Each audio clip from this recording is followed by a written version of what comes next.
निर्बल हों और तीनों ही कुंडली के 6, 8, 12 भाव से संबंध करते हों, तो इसका मतलब ये है कि तनोस्थिति, मनोस्थिति, ये दोनों चीज़ें बड़ी निर्बल होती हैं। ऐसा व्यक्ति अगर ये ग्रह शुभ प्रभाव में नहीं है, शुभ ग्रहों से दृष्टि नहीं है, तो बहुत जल्दी घबरा जाता है, वह बहुत जल्दी सपोर्ट चाहता है। ऐसा नहीं है कि वो जुझारू नहीं होता है, ऐसे व्यक्ति को एक आसरा चाहिए होता है आगे बढ़ने के लिए, और वो आगे बढ़ता भी है। जैसे अमरबेल होती है, वो भी तरक्की करती है, वो भी ग्रो करती है। कमज़ोर होती है, कमज़ोर होने का मतलब जीवन आरंभ नहीं करना ऐसा नहीं है, उसको एक पेड़ का सहारा मिल जाता है, वो भी जीवन में आगे बढ़ती है, वो भी ऑक्सीजन प्रोड्यूस करती है, उसकी भी उपयोगिता कुछ ना कुछ होगी ही, चाहे औषधि के रूप में हो, चाहे सुंदरता के रूप में हो। समझे? उसके तने का कमज़ोर होना उसकी वृद्धि को रोक नहीं सकता, सिर्फ उसे एक सहारे की ज़रूरत होती है।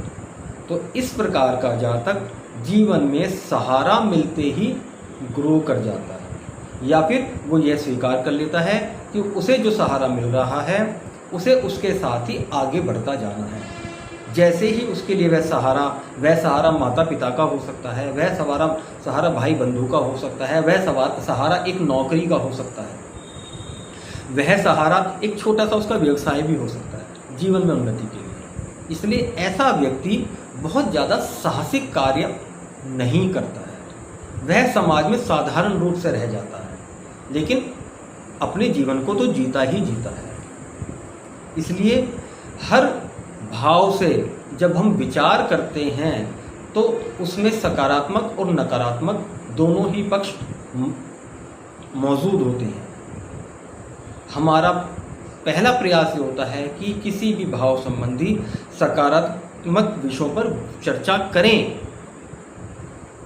हर एक भाव अपने आप में महत्वपूर्ण है, हर एक बिंदु अपने आप में महत्वपूर्ण है। अगर नकारात्मकता का विचार करें तो हर भाव किसी न किसी भाव से 6-8 12 है, उसमें नकारात्मकता तो मिलेगी आपको, लेकिन इन्हीं के संतुलन को स्थापित करके ही हम विवेचन करते हैं, एक ही बात नहीं कह सकते। ठीक है, लगन भाव में लग्नेश स्थित हो, लगन का कारकत्व सूर्यदेव है वो स्थित हो, कुछ विद्वानों द्वारा चंद्रमा को भी लगन का कारकत्व माना गया है।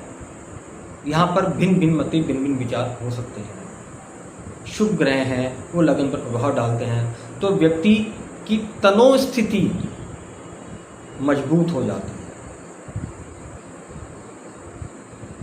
शारीरिक रूप से वह अपने आप को सक्षम मान लेता है। लग्नेश लगन में स्थित हो जाएं, किसी भी इस तरह से स्थित हो जाएं, चाहे वो पाप दृष्टि में हो जाएं, लेकिन अपने लगन के लिए तो वो अच्छे ही हैं। जितनी भी उसकी स्ट्रेंथ होगी वो उस व्यक्ति के लिए फेवरेबल होगी। लग्नेश बाल, कुमार, युवा, प्रौढ़, मृत किसी भी अवस्था में क्यों ना हो, लेकिन अपने लगन के लिए वह अपने लगन को अपनी क्षमता के अनुसार शक्ति प्रदान करते हैं, उसे सुरक्षित करते हैं। दुनिया में सभी लोग पहलवान नहीं बन सकते, तो दुनिया के सभी लोग दर्शक भी नहीं होते हैं।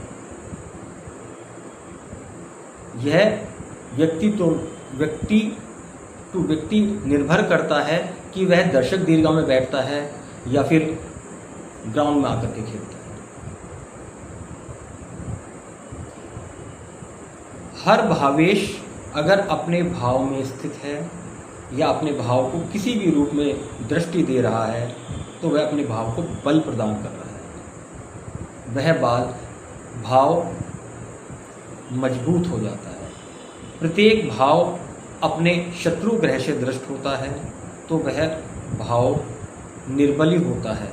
निर्बली का अर्थ ये होता है उस भाव संबंधी प्राप्त होने वाले शुभ फलों की प्राप्ति के लिए जातक को अत्यधिक मेहनत करनी पड़ेगी, अथवा उसके द्वारा की गई मेहनत के अनुपात में उसको अपेक्षित रूप से थोड़े कम लाभ प्राप्त होंगे, लेकिन उसने अगर मेहनत की है उसे कुछ ना कुछ मिलना ज़रूर है। वह खाली हाथ नहीं रहेगा, उसे कुछ ना कुछ जरूर मिलेगा।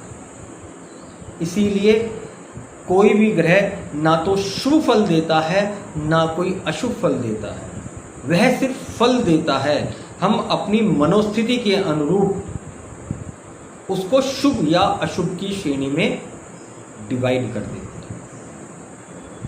एक बहुत छोटा सा उदाहरण लेके चलते हैं।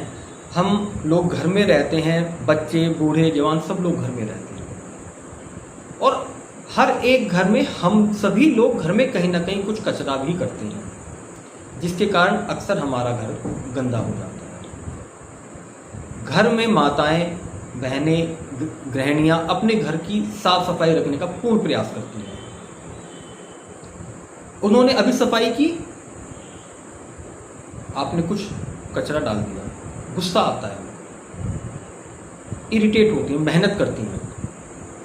आप किसी महिला से कहें कि घर में कचरा अच्छा है या बुरा है, कहेंगी बिल्कुल बुरा है। क्यों? क्योंकि वह अपने घर को साफ करते हैं और वो चाहते हैं मेरा घर सुंदर बना है। किसी प्रकार की गंदगी घर में नकारात्मक ऊर्जा को बढ़ाती है।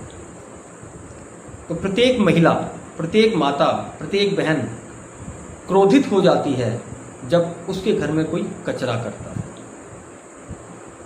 हमेशा वो कचरे को बुरा ही कहेंगे। लेकिन आप ये भी तो देखिए, वो कचरा आपने इकट्ठा करके डस्टबिन में